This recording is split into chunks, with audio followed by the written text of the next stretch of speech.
Assalamualaikum warahmatullahi wabarakatuh. Ibu-ibu kader sekalian, ini adalah materi yang juga wajib dikuasai dalam uji kompetensi nanti, yaitu adalah bantayang layanan dasar bayi dan balita di Posyandu. Ini adalah materi yang cukup banyak, nih. Nah, ini ada 7 keterampilan di bab ini. Yang pertama, menjelaskan penggunaan buku KIA bagian balita, melakukan penyuluhan ASI eksklusif, MPASI kaya protein, hewani sesuai umur, melakukan penimbangan pengukuran panjang tinggi badan dan lingkar kepala lengan atas. Ini nanti praktek nggih Ibu-ibu ujiannya. Jadi nanti kami akan membawa antropometri dari masing-masing puskesmas membawa. Nanti harus diingat-ingat eh, harus sesuai nih nanti antara penimbangannya nanti karena saya mendapatkan bocoran dari puskesmas-puskesmas yang sudah melakukan UKOM bahwa banyak kader yang meleset di bagian ini di bagian melakukan penimbangan pengukuran tinggi badan dan lingkar kepala sama lingkar lengan atas. Kemudian menjelaskan hasil pengukuran berat badan, tinggi badan, eh, normal, kurang, dan tindak lanjutnya. Kemudian menjelaskan stimulasi perkembangan vitamin A dan obat cacing sesuai umur. Kemudian menjelaskan layanan imunisasi rutin lengkap, PD3I, hepatitis, difteri, campak, rubella, dan diare. Kemudian menjelaskan pemantauan tanda bahaya bayi dan balita. Nah, ini kita masuk ke tanda kecakapan yang pertama, yaitu melakukan penyuluhan menggunakan buku KIA bagian balita. Ini, manfaat buku KIA adalah untuk mendokumentasikan catatan semua hasil pelayanan kesehatan yang dilakukan oleh petugas medis, baik dalam masa kehamilan, persalinan, nifas, dan masa pertumbuhan perkembangan bayi balita. Ini, kader harus mampu menjelaskan materi pada buku KIA kepada ibu atau pengasuh.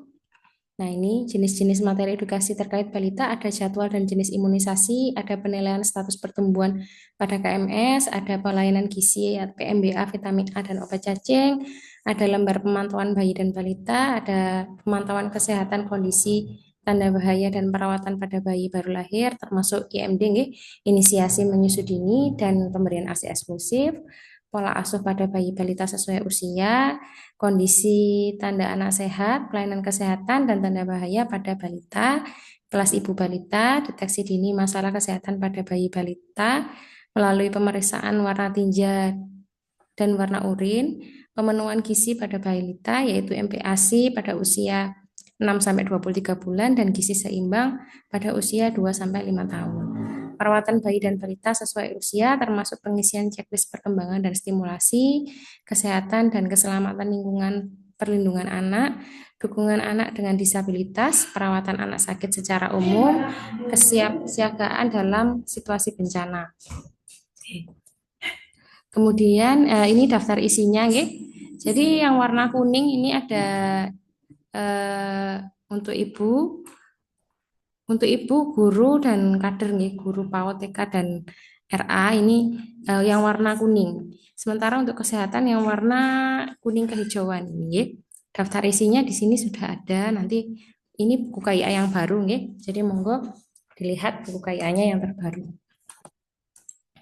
Nah, ada di halaman berapa? Mari dibuka. Ini lembar pemantauan kelengkapan layanan bayi dan balita ada di halaman 39, nggih. Di sini ada form, nggih.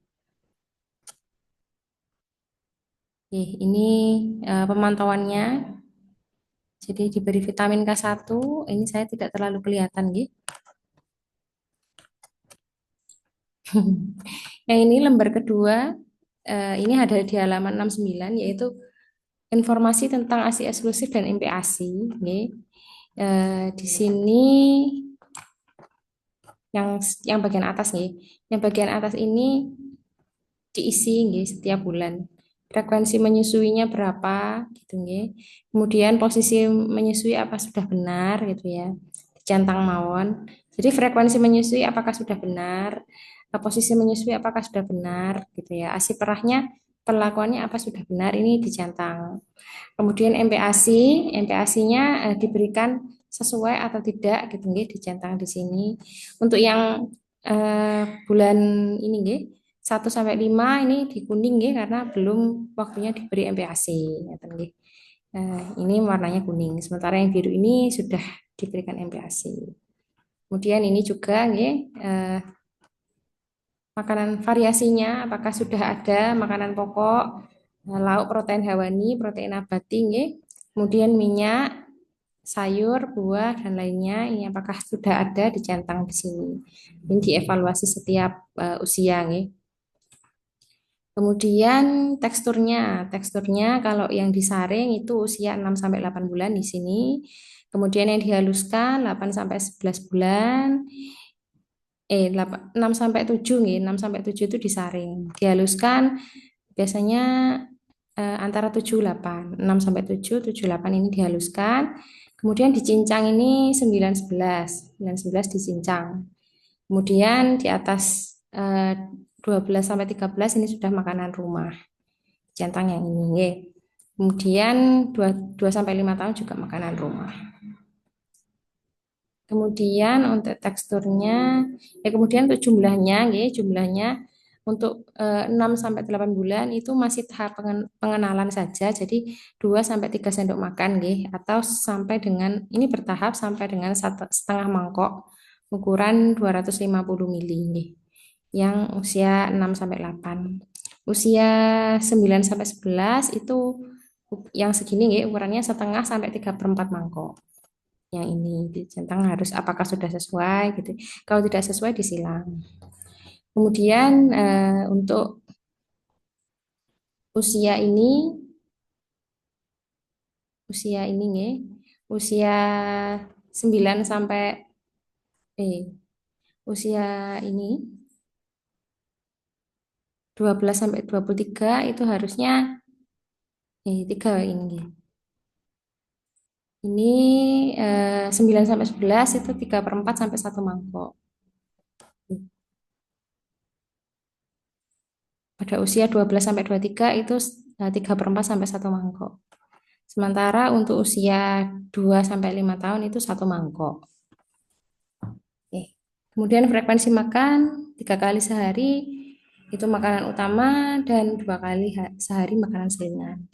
Ini harus diisi setiap bulan. Nah, tidak setiap bulan, ini sesuai dengan usianya. Kalau sudah benar, sudah disampaikan, sudah benar, ibunya sudah paham, berarti dengan hanya menjatang pada ini. Jadi misalkan 6 bulan, jenengan sudah menjelaskan, nanti 7 dan 8 tidak usah, langsung 9 bulan gitu ya. Kemudian ini langsung 12 bulan. Kalau 9 sudah dilakukan, yang 10 dan 11 tidak usah, langsung nanti pada usia 12 dijelaskan kembali. Kemudian ini ada di bawahnya ada vitamin A nih. Untuk yang kapsul warna biru itu 6 sampai 11 bulan, untuk yang kapsul warna merah itu antara 1 sampai 6 tahun nih. Dibelikan pada bulan Februari dan Agustus. Sementara obat cacing diberikan 1 tahun 1 kali.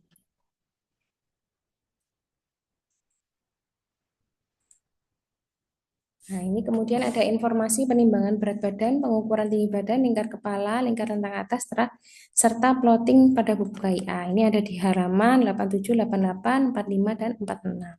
Di sini ada cara pengukurannya. Nih, pengukurannya pertamanya tekniknya ada seperti ini, nih. Diukur pada saat diukur itu tangannya harus lurus. Nih. Kemudian ini tanda anak sehat. Nih. Berat badan naik sesuai garis pertumbuhan mengikuti pita hijau di KMS, naik ke pita warna di atasnya, anak bertambah tinggi, kemampuan gerak bicara sosialisasi bertambah sesuai usia, jarang sakit, ceria, aktif lincah. Ini ya. Pelayanan kesehatan bayi dan anak, pemantauan tumbuh kembang berat badan, panjang badan dan tinggi badan, pemantauan lingkar kepala juga, pemantauan perkembangan, stimulasi dini ya, imunisasi dasar lengkap, dan lanjutan kapsul vitamin A untuk 6 bulan ke atas, obat cacing untuk 1 tahun ke atas.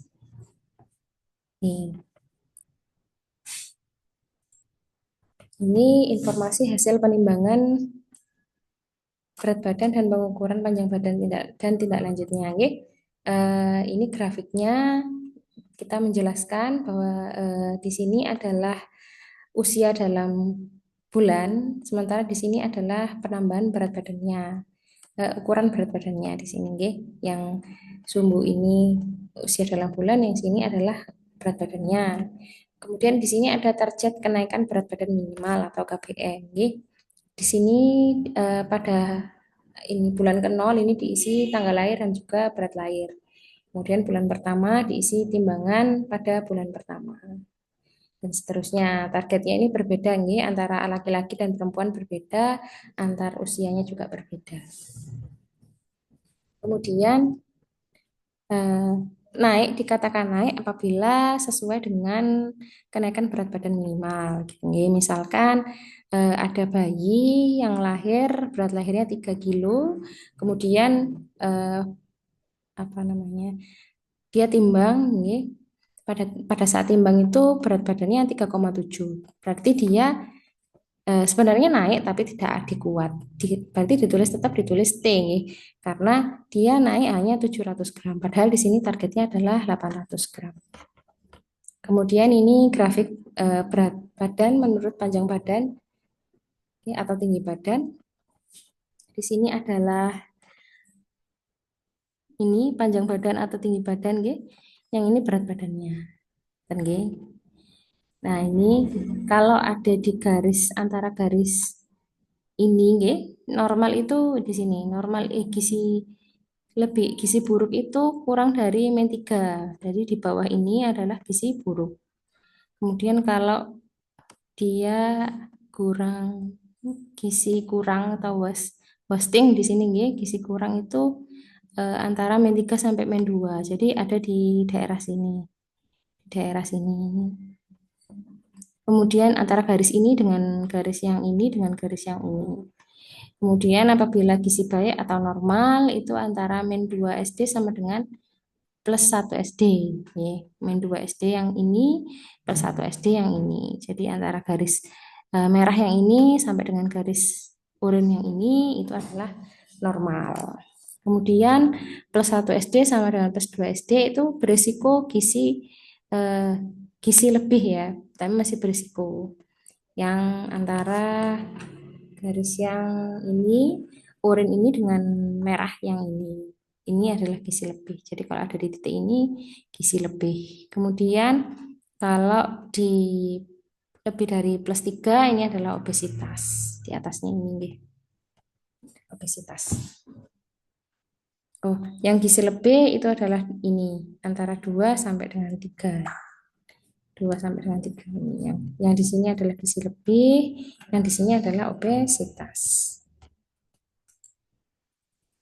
Di sini informasi menggunakan lembar pemantauan perkembangan. Ini ada di halaman 39 sampai 103, nggih. Ini ada batas usianya. Ini checklist untuk usia 3 sampai 6 bulan. Jadi pada usia 3 sampai 6 bulan ada beberapa tahap perkembangan yang harus dicapai oleh anak. Ya, ada 10, nggih. Di sini itu silakan ibunya diminta untuk mengisi, nggih, pada saat usianya itu antara 3 sampai 6 bulan. Jadi misalkan ini salah satu contohnya adalah anak usia 3 sampai 6 bulan itu harus bisa tengkurap nih. Gini. Berbalik dari tengkurap ke terlentang. Ini harus bisa. Misalkan dia sudah usia 3 bulan tapi belum bisa. Bagaimana? Ini usianya di sini targetnya itu sampai usia 6 bulan, tidak masalah nih. Kalau 3 bulan belum bisa, anak harus diajari nih, distimulasi sampai usianya 6 bulan. Jadi kalau sampai 6 bulan belum bisa, itu berarti mungkin ada masalah. Misalkan mungkin anaknya terlalu gemuk, gitu. Jadi kesulitan kalau mau bertelungkup gitu. Gitu. Nah, itu harus dikonsultasikan ke tenaga kesehatan. Nah, stimulasi yang dilakukan pada usia 3 sampai 6 bulan adalah peluk, cium, ya, ini di sini memberi suara, stimulasinya mencari sumber suara. Jadi kita berikan mainan yang ada suaranya gitu ya. Kemudian bermain piluk ba, melihat wajah di cermin, gitu. Memeluk, mengayun, melihat warna, terutama warna merah ya. Kemudian mengamati benda-benda kecil yang bergerak, mengambil mainan yang kecil, berguling-guling dan duduk. Ini stimulasinya. Dan di sini ada perawatan gigi bayi, walaupun bayi belum makan, tetap dirawat nih giginya. Eh, Mungkin giginya juga belum tumbuh, nih, dibersihkan mawon gusinya secara dengan kain atau lap basah yang dilingkarkan pada jari telunjuk ibu.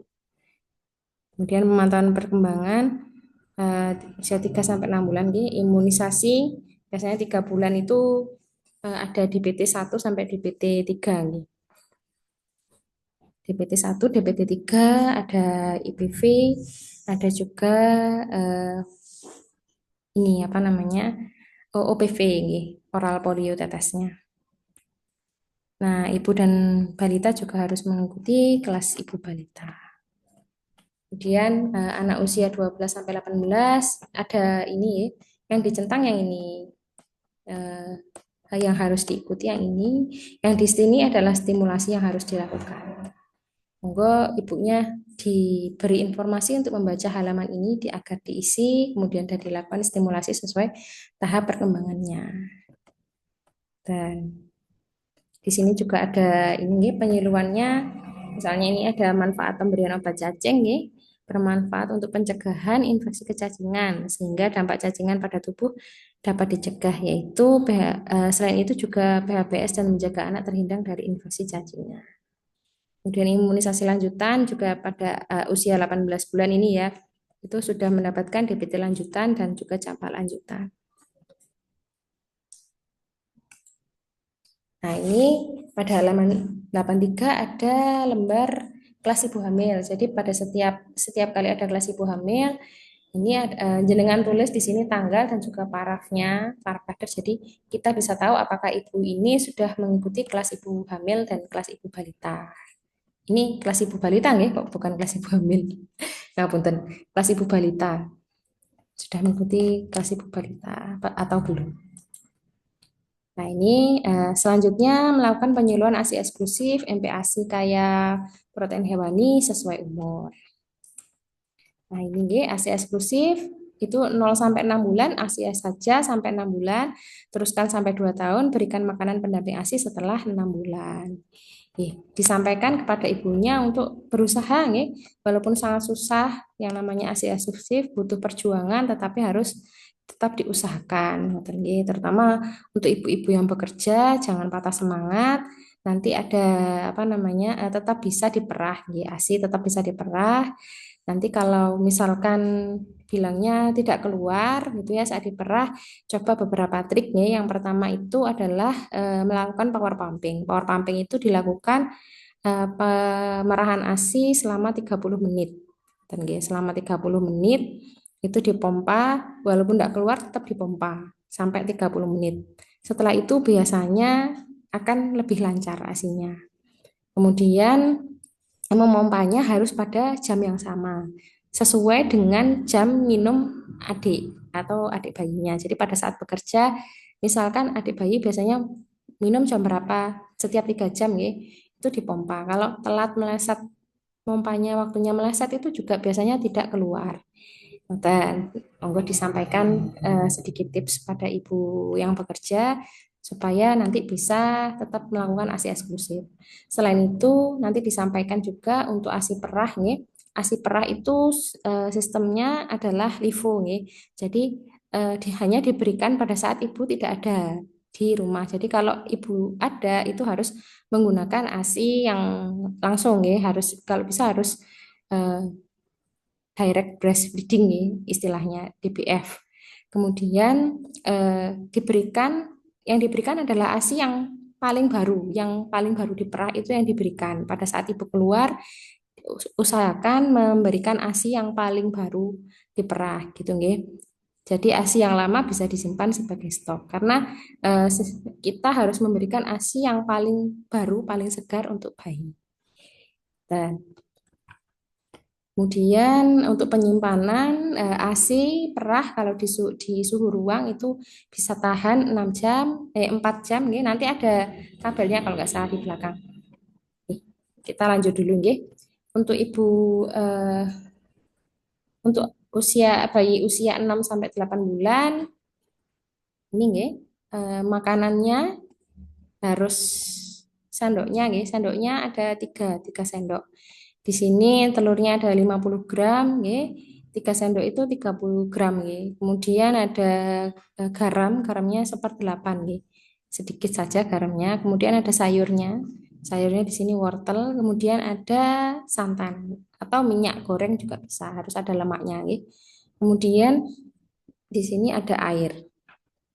Karena teksturnya itu masih ini nggih, lumat halus, ngoten, disaring atau dilumat halus usia 6 sampai 8 bulan.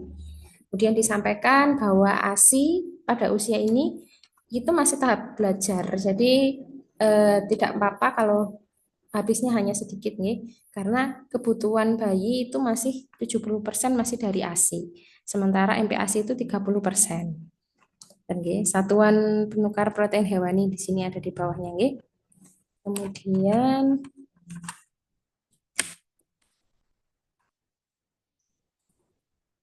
selanjutnya ini usia 9 sampai 11 bulan. Ini sama dengan sebelumnya nggih, ukurannya. Yang berbeda ini nasinya nggih. Jumlah nasinya di sini ditambah jadi 4 sendok. Nggih, kalau sebelumnya itu 3 sendok, di sini 4 sendok. Sayurannya juga nggih. Sayurannya di sini sebelum kembali sebelumnya nggak bisa ya. Nah, sayurannya di sini 10 gram, di sini jadi 2 kali lipatnya, nggih, jadi 20 gram. Ikannya sama, lauknya sama ya, 50 gram. Santannya sama, 30 gram nih. Garamnya sama. Yang berbeda hanya di nasi dan sayurnya. Porsi nasinya bertambah menjadi 4 sendok dan sayurnya 2 kali lipatnya juga. Nah, ini teksturnya dicincang. Di sini di usia 9 sampai 11 bulan, 50% kebutuhan bayi itu masih dari ASI. Sementara untuk makannya itu adalah 50% juga. Kemudian ini nggih, pada usia 12 sampai 23 bulan itu nasinya jadi 5 sendok nih. Jadi kalau sebelumnya itu 4 sendok, pada usia 9 sampai 11 bulan ini 4 sendok, yang di sini usianya 5 sendok, usia 1 tahun. 5 sendok. Kemudian sayurnya tetap nih, jumlahnya tetap 20 gram. Hati ayam ini proteinnya ditambah 5 gram nih. Minyaknya ditambah 1,5 gram. Nah, di sini ASI masih diberikan sampai 30% nih. Kebutuhannya 30% ASINya, yang 70% adalah makannya. Nah, ini usia 2 sampai 5 tahun di sini sudah tidak minum ASI nih. Kalau susu formula boleh mau diberikan, kalau enggak diberikan juga enggak apa-apa nih. Tapi mungkin bisa diganti dengan kan tetap diberikan produk susu lainnya nih, karena itu bagus ngoten nggih, bisa diberikan produk susu misalkan keju atau yogurt nggih, karena bagus untuk pertumbuhan. Kemudian di sini ada eh, sayurnya jadi 50 gram nggih. Kalau sebelumnya di sini 30 gram, di sini sayurnya jadi 50 gram. Ini lauknya tetap 50 gram nggih. Nah, di sini ini di sini lauknya di sini sebelumnya kayak protein hewani. Jadi lebih banyak lauknya itu selalu protein hewani nggih. Kalau di sini ini ada protein hewani dan juga ada tambahan protein nabati. Sebenarnya akan lebih baik kalau ada kacang-kacangannya juga. Kacang-kacangan. Ini minyak 5 gram. Ini 7 sendok. Untuk usia 2 sampai 5 tahun adalah takaran nasinya 7 sendok. Lauk hewani diutamakan, tapi kalau nabati diberikan juga enggak apa-apa. Usia 2. Oke. Tanda kecakapan selanjutnya adalah melakukan penimbangan, pengukuran panjang badan, tinggi badan, lingkar kepala, dan plotting di buku KIA. Oke, ini adalah alat-alat pengukuran, nggih. Ada yang namanya stadiometer, ini untuk mengukur tinggi badan, ada infantometer untuk mengukur panjang badan, ada baby scale untuk mengukur berat badan, ada timbangan injak, Ada alat untuk mengukur lingkar kepala dan juga lila. Nah, ini menjelaskan penyiapan alat antropometri, timbangan bayi, timbangan injak, infantometer, dan alat ukur lingkar kepala nih. Ini tujuannya nih. Jadi jenengan bisa menjelaskan alat-alat ini.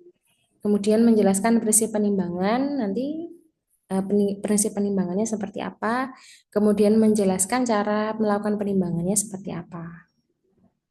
Nah, ini tujuan pembelajarannya.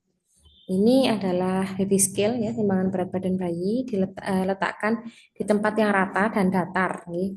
Prinsipnya tempatnya harus rata dan datar. Kemudian harus bersih, tidak ada beban lain di atas timbangan. Baterai dipasang pada tempatnya dengan memperhatikan posisi baterai jangan sampai terbalik. Tekan tombol power on, pastikan angka pada jendela menunjukkan angka 0. Jadi posisi awal harus 0 karena kadang ada yang eh, sebelum ada bayinya angkanya tidak 0 gitu ya. Kemudian, nah ini pastikan bayi memakai pakaian seminimal mungkin. Kalau bisa tidak memakai popok dan tidak memegang sesuatu. Letakkan bayi di atas mangkok timbangan eh, sehingga angka berat badan muncul pada timbangan. Tekan tombol hold gitu ya. Pada tulisan display berhenti berkedip.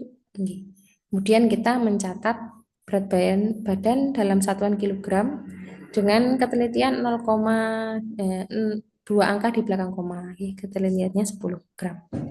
Dan plot hasil penimbangan pada grafik pertumbuhan sesuai jenis kelamin dan usia. Kemudian ini timbangan injak. Timbangan injak, ya. Jadi kalau mangkoknya tadi baby scale itu mangkoknya kalau dilepas ini timbangannya bisa jadi timbangan injak.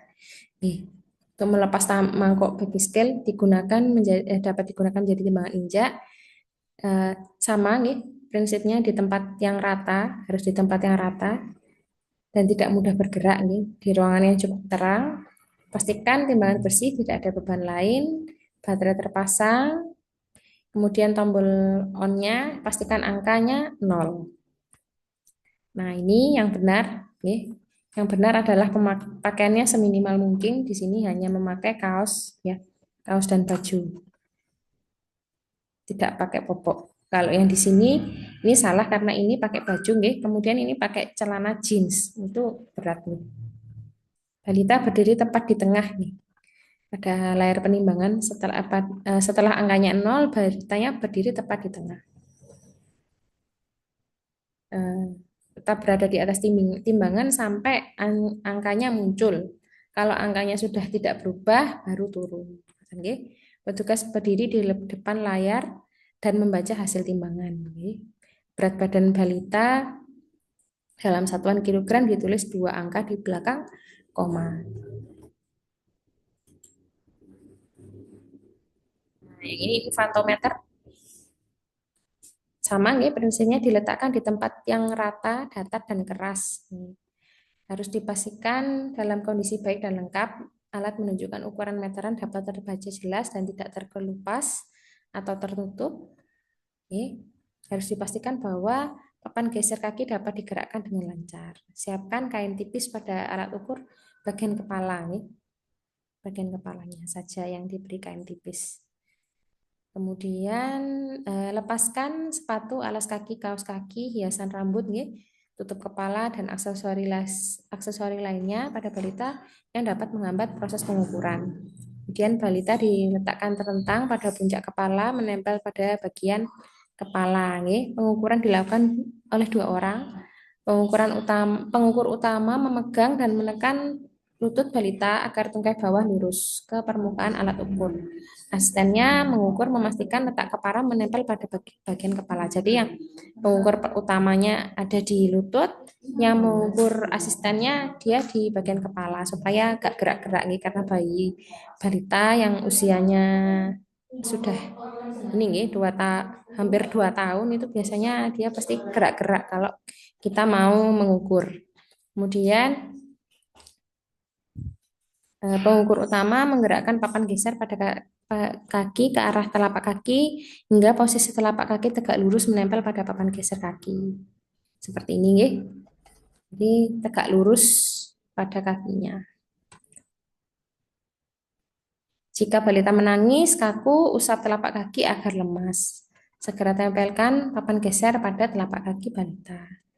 Pengukur utama membaca hasil pengukuran dalam satuan senti dengan ketelitian satu angka di belakang koma. Jadi ketelitiannya hanya satu angka. Nih. Kemudian dicatatkan pada hasil pengukuran panjang badan dan grafik pertumbuhan.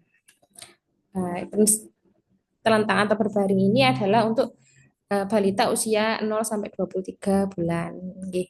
Kalau sudah lebih besar harus diukur dengan cara berdiri. Kalau yang usia masih 0 sampai 23 bulan itu tidak disarankan untuk berdiri nih, karena akan ada perbedaan tinggi badan karena anak yang pada usia 0 sampai 23 bulan itu belum bisa berdiri dengan kaki yang tepat ngoten nggih, karena masih berjalan masih kakinya tuh masih belum stabil. Bila pengukuran panjang badan usia anak di bawah 2 tahun dilakukan secara berdiri, itu harus diberikan faktor koreksinya, diberikan pengukuran ditambah 0,7 cm. Kalau terpaksa harus berdiri, harus ditambah 0,7 cm. Nah, ini stadiometer, oke. Harus dipastikan dalam kondisi lengkap, oke. Kemudian terbaca dengan jelas, tidak terkelupas. Ditempatkan pada tempat yang datar, rata, dan keras. Ini oke. Prinsipnya, tempatnya harus datar, rata, dan keras. Pasang stadiometer sesuai petunjuk, harus dipastikan bahwa papan geser kepala dapat digerakkan dengan lancar. Nah, kemudian titik ini nggih, memastikan bagian tubuh balita menempel di 5 titik. 5 titik itu bagian belakang kepala, punggung, bokong, betis, dan tumit. Ini nggih, ibu-ibu harus dipastikan 5 titik ini nanti di waktu jenengan ujian itu harus diukur. Cara mengukurnya 5 titik ini harus benar-benar menempel nih, karena itu nanti menjadi penilaian bagi penguji nih. Kemudian jangan lupa untuk melepaskan sepatu, alas kaki, hiasan rambut untuk kepala dan aksesori lainnya. Pengukuran dilakukan oleh 2 orang. Pengukur pertama memposisikan balita berdiri dengan tegak membelakangi tiang ukur. Yang asisten memastikan bagian tubuh menempel di 5 titik. Posisi kepala balita dipastikan berada dalam garis imajiner yang ditarik ke tiang telinga di bawah mata. Tangan kiri pengukur utama memegang dagu balita dan melihat skala ukur. Pastikan pandangan balita lurus ke depan. Jadi agak boleh balitanya lihat bawah, itu salah nih, hasil pengukurannya akan menjadi bias. Pengukur pertama menarik papan geser kepala pada stadiometer sampai menyentuh puncak kepala. Jadi pengukur pertama yang di bawah nih, pengukur yang keduanya itu memastikan menempel nih, apa namanya, 5 titik. Asistennya itu harus memastikan bahwa 5 titik ini tadi menempel pada tiang ukurnya. Yang pengukur utama itu hanya di bagian atasnya saja. Ketelitiannya satuan senti, ketelitiannya satu angka di belakang koma. Dicatatkan pada grafiknya. Untuk pengukuran balita usia lebih dari 24 bulan diukur secara berdiri.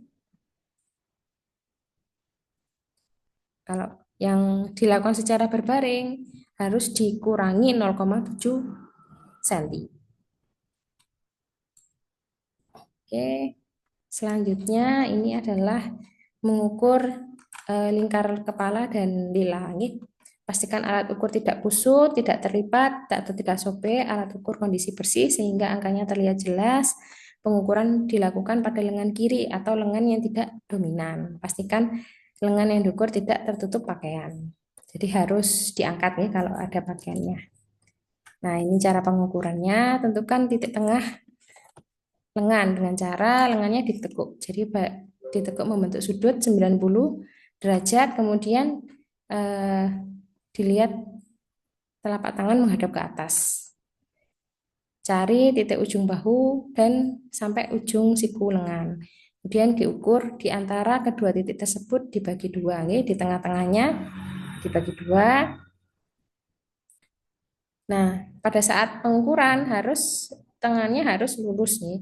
Tangan harus santai karena seperti yang saya sampaikan bahwa di lengan ini ada otot nih, ada otot yang kalau pengukurnya itu sambil ditekuk tangannya, maka ototnya itu akan berkontraksi dan membuat seolah-olah lengannya itu jadi besar. Ngoten. Kemudian pastikan alat ukur lila menempel rata sekeliling kulit, tidak terlalu ketat atau longgar. Baca hasil pengukuran dalam satuan senti dengan ketelitiannya satu angka di belakang koma. Oke, sampun untuk mengukur kepala, nih, alatnya sama nih, yang digunakan alat ini. Tapi nanti lepaskan tutup kepala, nih, aksesoris lainnya. Kemudian alat pengukur lingkar kepala melewati dahi, alis mata, dan kedua telinga. Diingat-ingat nih, bagiannya, bagiannya itu dahi, alis mata, dan kedua telinga. Dan bagian belakang kepala yang menonjol, tarik agak kencang di atas alis mata. Cara membaca ujung pita terlihat ya hasil pengukurannya, ketelitiannya satu angka di belakang koma. Ini nih yang sepertinya dari bocorannya kemarin di puskesmas-puskesmas sebelumnya itu banyak yang gagal di pengukuran ini, banyak yang tidak sesuai gitu ya. 5 titiknya itu terutama ya untuk pengukuran tinggi badan tadi. Jadi harus monggo jenengan perhatikan baik-baik nih pada waktu ujian. Nanti semoga lancar. Kemudian untuk pengukuran panjang badan dan tinggi badan, pengukuran panjang badan dan tinggi badan ini dibedakan berdasarkan umur balita, kemampuan balita untuk berdiri. Ya. Tadi ya sudah saya sampaikan, jika pengukuran balita di usia 2 tahun dilakukan secara berdiri, maka hasil pengukuran boleh ditambahkan 0,7 cm. Jika pengukuran balita lebih dari 2 tahun dilakukan secara telentang, maka pengukurannya harus dikurangi 0,7 cm. Seperti itu. Ini penimbangan cara mengukuran G. Nah, ini perhatikan kaki harus di atas sampai di atas nih. Di kaki jangan sampai di atas batas batang, nggak boleh. Ini harus nempel ya 5 titik, tumit, bokong, punggung, belakang kepala nih.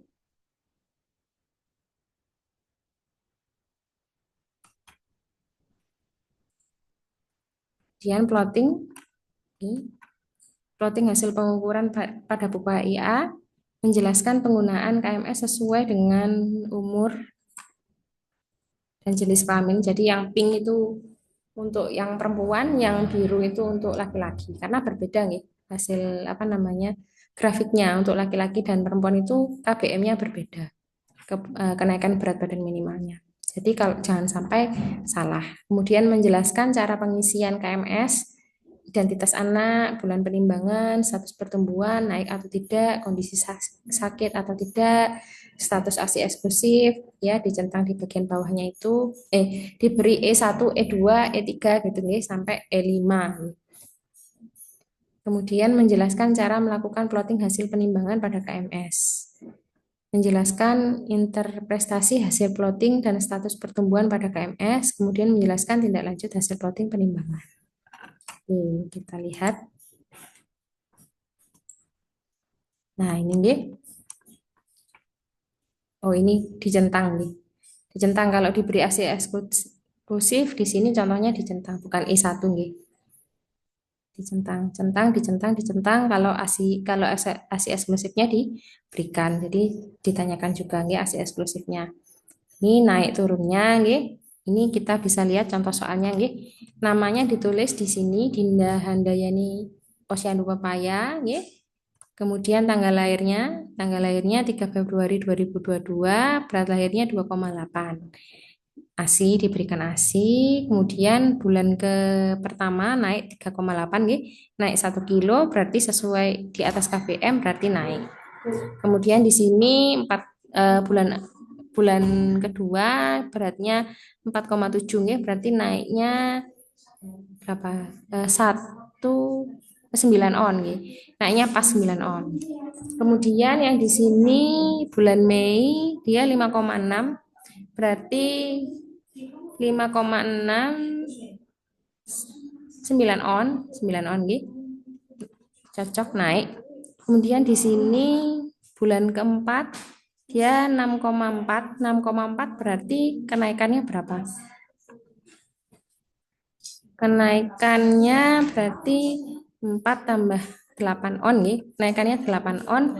Di sini 600 minimalnya berarti naik. Kemudian di sini naiknya 7 on. Minimal KBM-nya ada 500 berarti naik, nggih. Di sini dia naiknya 2 on saja, padahal kenaikan beratnya harusnya KBM-nya harusnya 400, berarti dia tidak naik. Di sini kenaikannya 7,8 nggih, 5 on, KBM-nya 300 berarti naik. Ini nggih. Ini di grafiknya harus ditulis nggih, Bu nggih, karena saya beberapa kali datang ke Posyandu itu tidak digaris. Nggih. Jadi jenengan setelah dititik harus dihubungkan garisnya seperti ini. Nggih. Nah, kalau di sini turun itu di sini ditulis nih diare, ngoten ada tulisannya di sini. Kenapa kok turun? Karena diare. Oke. Sebagian garis rujukan adanya masalah resiko, nggih. Ini ya garis. Ini resiko obesitas atau berat badan lebih. Kalau yang di sini resiko berat badan kurang. Nggih. Ini kita harus menjelaskan statusnya, Bu. Ini berat badannya naik, Bu. Ini berat badannya tidak naik. Ini jenengan jelaskan, ini berat badannya naik, tapi tidak sesuai dengan KBM-nya. Jadi tetap saya tulis tidak naik. Nanti ada tindak lanjut hasilnya di belakang. Ya. Nah, di sini jangan lupa untuk menarik garisnya. Ya. Nah, ini contohnya, contoh lainnya. Ini tidak naik. Di sini ditulis demam, tidak naik karena batuk, tidak naik karena diare.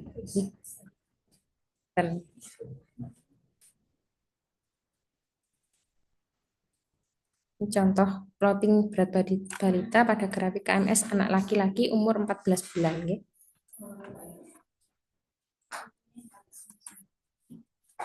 Nah ini contoh plotting BB pada KMS anak perempuan usia 33 bulan.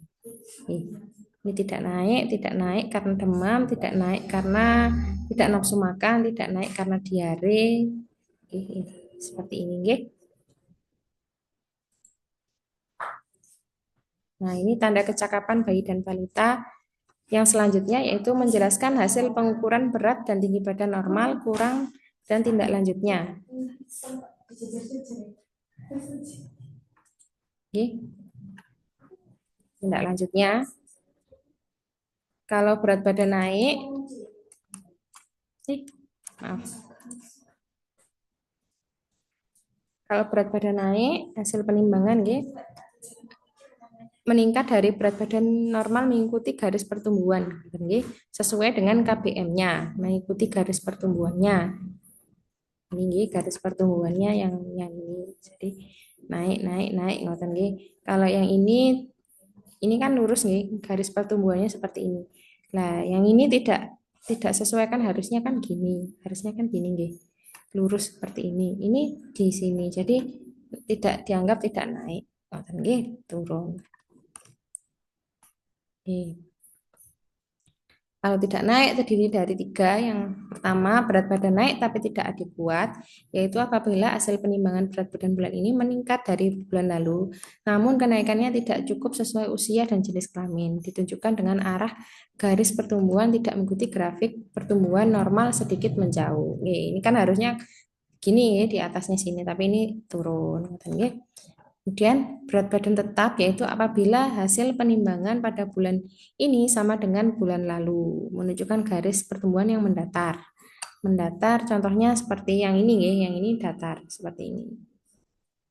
Mendatar. Karena dia tetap nih. Coba kita lihat di sini. Dari 7,8 tetap 7,8 nih. Kemudian kalau di sini berat badan turun, yaitu apabila hasil penimbangan pada bulan ini mengalami penurunan dibandingkan dengan bulan lalu. Diarahkan garis arah garis pertumbuhannya turun memotong garis pertumbuhan di bawahnya. Di contohnya yang ini ya, dia harusnya ke sana tapi malah ke bawah, memotong di bawah. Ya kan ke sana, tapi turun ke bawah. Jadi itu dikatakan turun. Tidak naik itu ada dua ya. Ada yang ini naik tidak kuat, tetap atau turun. Kalau naik hanya ya naik saja. Oke. Plotting panjang badan nggih. Jadi ini usianya di sini umurnya 12 bulan. Kemudian di sini panjangnya 70 cm. Nah, ini nggih, berarti dia ada di bawah garis yang merah ini. Garis merah yang ini. Di bawah garis ini. Berarti dia di sini stunting nih atau pendek. Sini karena dia di bawah garis merah. Di sini usia 12 bulan, tingginya hanya 70 cm. Ini cara memplotting usia berat badan. Berat badan usia dengan panjang badan. Di sini usia umur dalam bulan, yang ke atasnya ini adalah panjang badan. Yang ini ya, umur dalam bulan, yang ke atas ini adalah panjang badannya. Ini menjelaskan pengukuran tinggi badan berdasarkan grafik. Panjang badannya normal, panjang badannya normal, atau kesimpulannya pengukuran stunting gitu ya. Normal atau stunting kita jelaskan pada orang tuanya. Nah, ini garis oranye untuk menentukan resiko berat lebih nih. Yang oranye ini beratnya kebanyakan, kalau yang merah ini kurang. Oke. Nah, ini naik tidak adekuat, naik tapi tidak dikuatkan, harusnya lurus ngaten nggih, garisnya lurus ke atas. Ini naiknya cuman ke sini ngaten nggih. Ini juga gak lurus. Yang ini tetap mendatar mendatar. Yang ini turun. Oke, selanjutnya ini bawah garis merah berat badan kurang. Ini berat badannya di bawah garis yang merah ini. Kalau yang ini berat badan lebih, gizi lebih, di atasnya garis kuning. Tindak lanjutnya lupa ada saya baca. Nah, kalau seperti ini ya turun. Jadi kader menginformasikan balita dengan masalah pertumbuhan berat badan tidak naik ke tenaga kesehatan. Ya, yang ini kader menginformasikan balita dengan masalah pertumbuhannya berat badan kurang atau berat badan lebih. Jadi masalah gizi ya, yang disebut malnutrisi itu sebenarnya kurang dan lebih itu sama-sama malnutrisi. Kemudian ini nggih.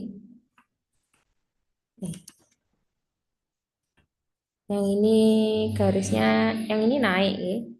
Yang ini turun. Yang ini tetap, ini tetap. Yang ini naik. Naik tapi dia melebihi apa ini? Garis oranye. Ya. Jadi sudah gizi lebih.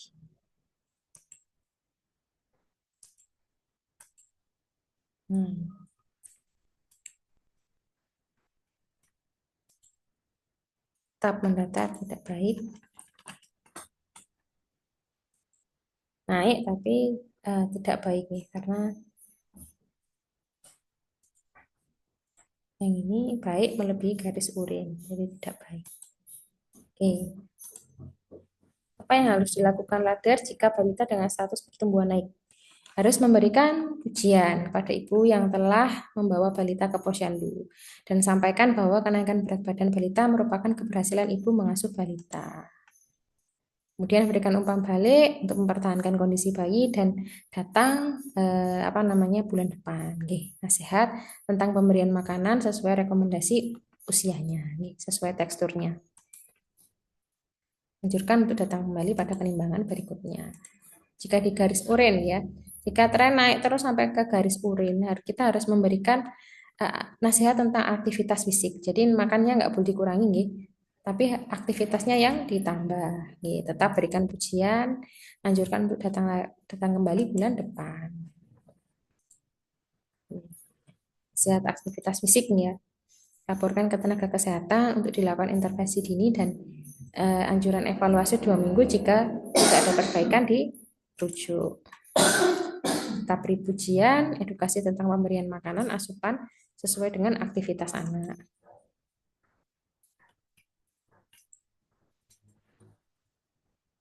Tanyakan dan catat keadaan balita bila ada keluhan. Ini untuk yang tidak naik nih. Apakah batuk, ataukah diare, ataukah panas, atau rewel, gitu ya.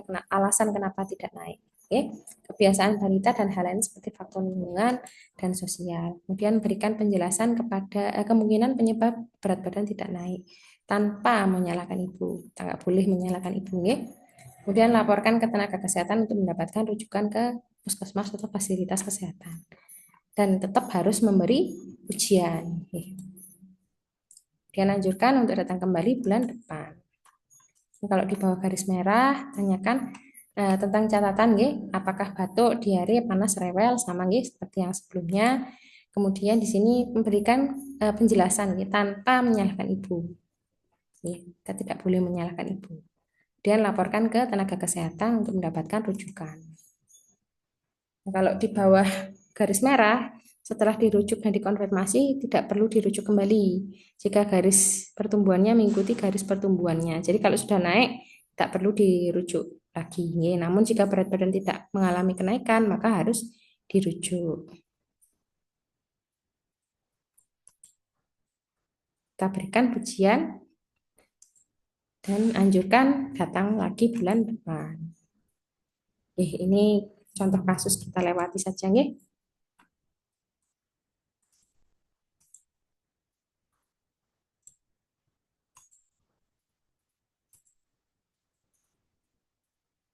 Nah,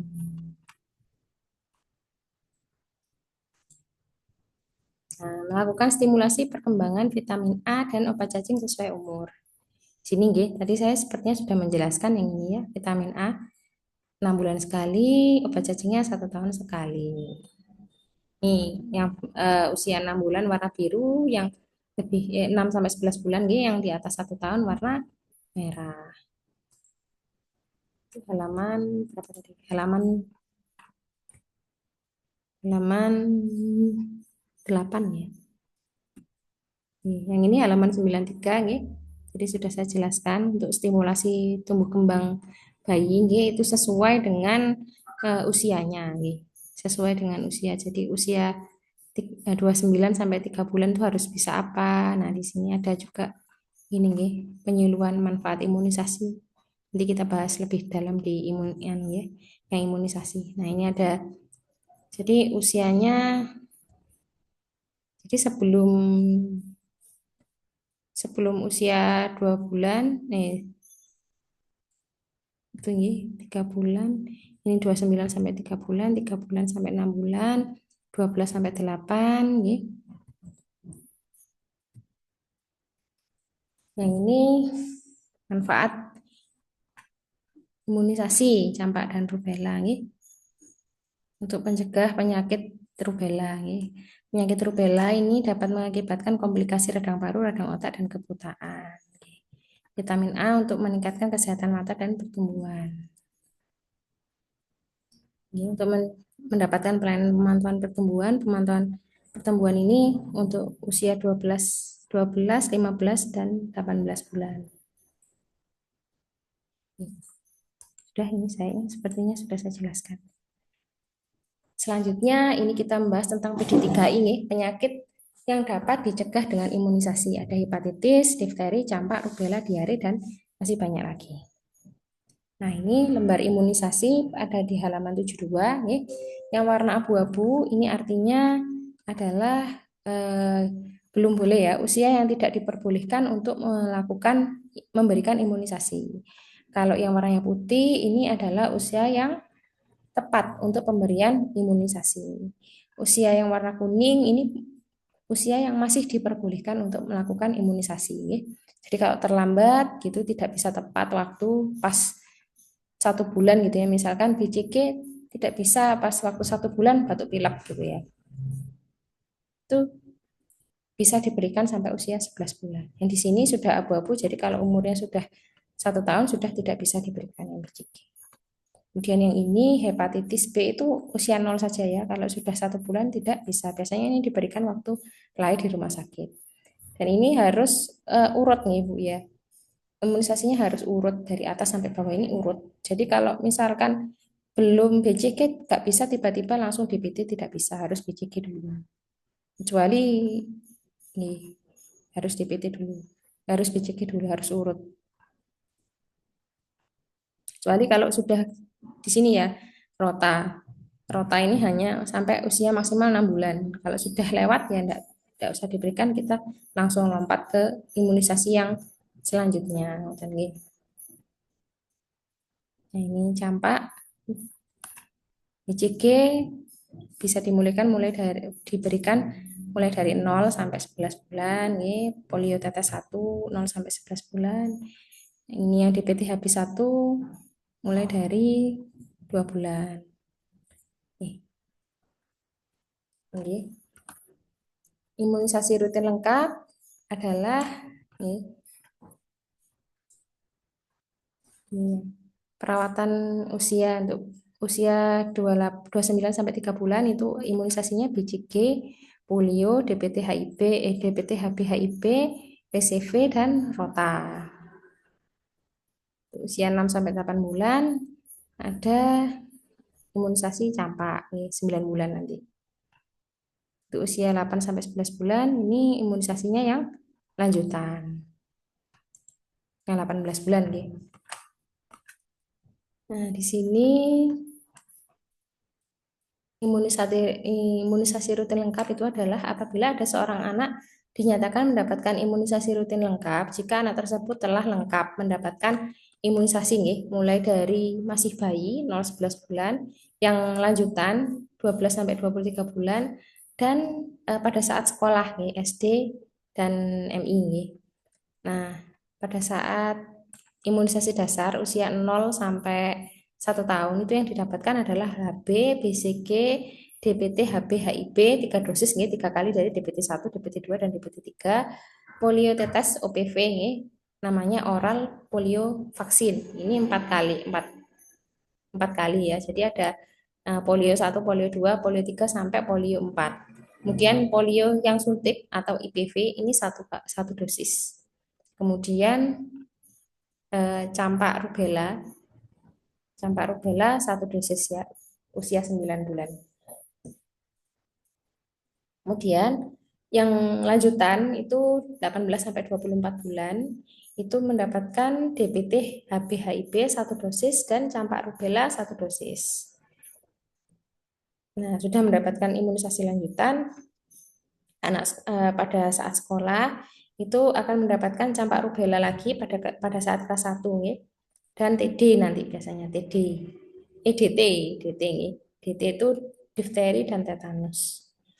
Yang di sini TD itu sama nih, difteri dan tetanus dan difteri, tapi di sini D-nya dosisnya lebih kecil nih. Kalau yang ini D dan T hurufnya sama-sama besar, dosisnya sama. TD ini diberikan pada kelas 2 dan kelas 5. Ini jadwal imunisasinya untuk yang bayi. Usia HB itu kurang dari 24 jam, 1 hari ini harus segera diberikan. Jadi biasanya diberikan di rumah sakit. Yang BCG itu kurang dari 1 bulan, yang bagus nih, tapi sampai 11 bulan masih bisa diberikan. Kemudian ini mulai dari 2 bulan nih. 2 bulan DPT 1, OPV 2, rotavirus 1 ya, tetesnya. Kemudian ini PCV 1. Jadi suntiknya 2 kali, tetesnya 2 kali untuk usia 2 bulan. 3 bulan itu dapat DPT 2, OPV 3, Rota 2, dan PCV 2. Jadi tetesnya sama nih, tetesnya 2 kali, OPV sama Rota, DPT dan PCV suntik di paha kanan dan paha kiri. Kemudian pada usia 4 bulan dapat sama lagi DPT, DPT 3 nggih, rotanya juga, kemudian OPV-nya juga nggih. Polionya polio 4, jadi tetes 2 kali, paha kanan, paha kiri. Kemudian 9 bulan itu dapat campak campak 1 nggih, sama IPV 2. Yang ini PCV 1, PCV 2. Nanti kita jelaskan macam-macam yang ada di dalam vaksin-vaksin ini. Kemudian JE ini untuk daerah endemis nih, penyakit di Kediri tidak ada. Kemudian ini 12 bulan itu mendapatkan PCV 3. Pada usia 18 sampai 23 itu bisa mendapatkan ini DPT lanjutan, DPT HIV, HB HIV 4, dosis keempat, dan campak rubella dosis kedua. Nah, ini nggih. Ini yang untuk anak sekolah. Campak rubella DT nggih. Campak rubella diberikan pada bulan Agustus, yang DT-nya diberikan bulan November. Kemudian kelas 2 TD diberikan bulan November 1 kali. Kemudian pada kelas 5 TD diberikan bulan November 1 kali. HPV diberikan pada bulan Agustus 1 kali. Kemudian untuk kelas 6 HPV yang dosis 2 diberikan bulan Agustus 1 kali. Campak untuk mencegah penyakit campak rubella, DT dan TT untuk mencegah penyakit difteri dan tetanus. HPV untuk mencegah penyakit kanker serviks.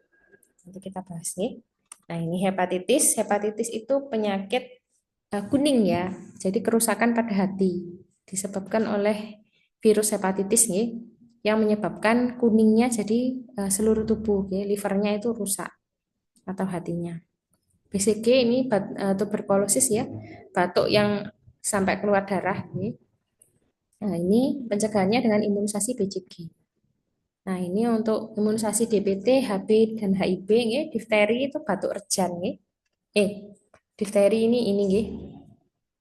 Yang batuk rejan itu pertusis. Difteri itu peradangan pada tenggorokan ini. Kemudian tetanus itu kejang-kejang pada bayi. Dan hepatitis B sama seperti di atas nih, hepatitis yang ini penyakit kuning istilahnya nih, kuningnya seluruh tubuh karena hatinya rusak. Kemudian di sini ada Haemophilus influenza tipe B. HIB itu singkatan dari Haemophilus influenza tipe B. Jadi D-nya itu difteri, P-nya itu pertusis, T-nya itu tetanus, HB itu hepatitis B, HIB-nya Haemophilus influenza tipe B. Oke, nah OPV itu imunisasi yang oral nih, polio yang oral. Seperti waktu kita supin polio Januari Februari waktu itu nih, karena ada eh, kejadian polio di Jogja nih, jadi dilakukan supin polio waktu itu. Kemudian IPV, kalau IPV itu injeksi nih, injeksi polio vaksin. Kalau OPV itu diberikan secara oral. Kemudian imunisasi PCV ini adalah pneumokokus nih, untuk mencegah ini nih, penyakit pneumonia. Penyakit pneumonia itu adalah adanya cairan nih di dalam paru-paru. Kemudian kalau dibiarkan ini juga bisa menjadikan penyakit meningitis. Kemudian untuk imunisasi campak rubella itu mencegah penyakit campak, ya. Penyakit campak itu orang kita biasanya bilangnya gabakan, ya. Nah, kalau ibu hamil yang mengalami campak itu akan menyebabkan bayinya jadi cacat. Makanya kita lakukan imunisasi. Kemudian imunisasi HPV ini untuk mencegah kanker rahim lahir. Kemudian menjelaskan pemantauan tanda bahaya bayi dan balita, ya. Risiko tidak melaksanakan